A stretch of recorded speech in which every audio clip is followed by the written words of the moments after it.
Well, we're looking back into the gas situation, and our programs obviously go on the internet and people pick up on it. And I'm now joined by Sandra from Jersey, who's taking an interest in this. Sandra, you're on Jersey Gas, but there's a big connection, obviously, isn't there, between the Isle of Man and yourselves? Well, yes, Manx Gas own Jersey Gas. It's all one big international conglomerate, isn't it? We weren't actually told, but that's the truth. It comes under the umbrella. But yeah. You've had, looking back on the situation with Jersey Gas, some quite big increases in prices over there, haven't you? Whereas we're seeing some massive tariff reductions. What's going on? Well, I mean, it has gone up a lot. The gas has gone up a lot.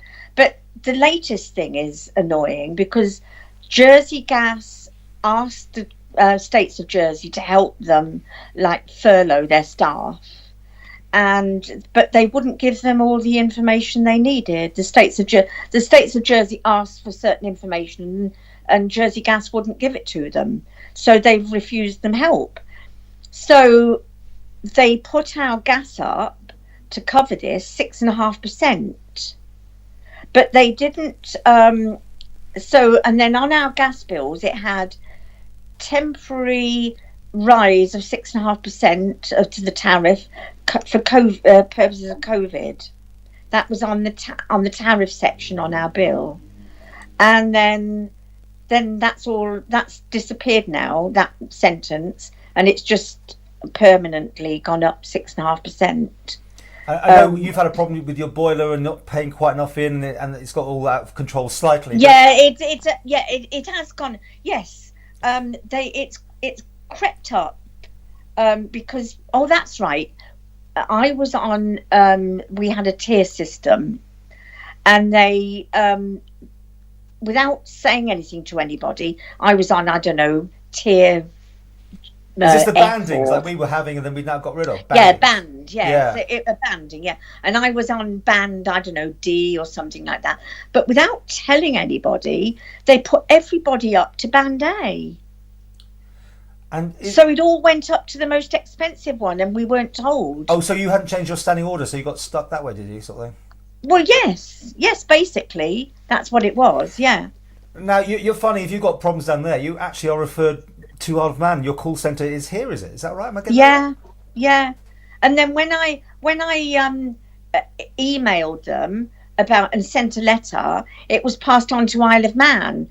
And then a couple of weeks ago, a young lady from the Isle of Man team phoned me and was talking me through it. And she actually offered me a band. I said, well, I didn't think you had bands. Oh, she said, we do for special customers. I said, look, don't give me that. You're just trying to make it look pretty. I don't want that. You know, they've hoodwinked me into getting this new boiler because it was going to be more economical.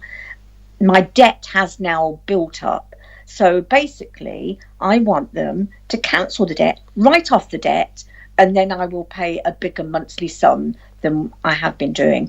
But at the moment, even if I pay a bigger monthly sum, the debt is still mounting because it's there in the background. And you must be interested to see that obviously we've been all offered some money back here on the Isle of Man, the domestic customers, and yours has gone up. Although I'm sure the circumstances involve that. I don't know the ins and outs of it, but you're frustrated basically a bit. I can't believe it. So you are getting money. Oh, hello. Yes. I got cut off there. Still sorry, it's because my battery's low.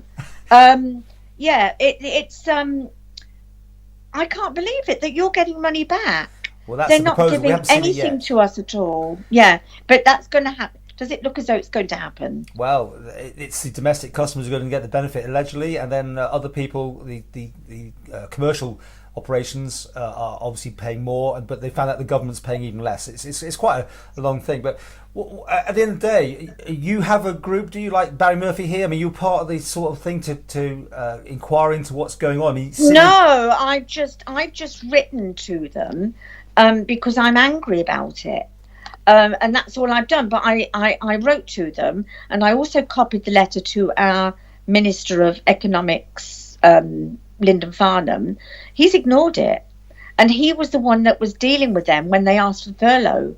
But he's ignored the letter, wrote a letter to them explaining what had happened, and I don't think I'm being treated fairly, and they haven't done anything about it. Well, the new boss watches these videos, so there's maybe a chance that he will get someone onto this.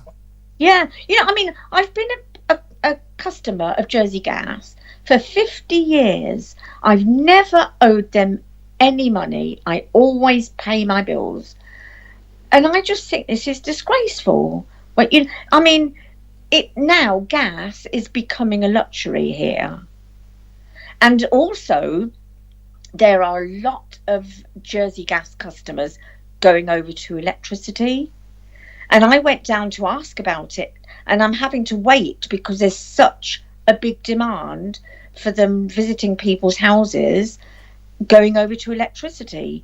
And also a lot of people who work for Jersey Gas are moving to work for Jersey Electricity because they've had their hours cut so badly because they're in a mess over here. Well, I don't know the ins and outs of that one. We can follow that one up. Before you go, how are you doing in Jersey? Because your COVID situation is completely different to ours. It's very worrying. Very worrying. There's 760 cases. I know the cases that we are testing a lot more because the deaths haven't gone up, which is quite interesting.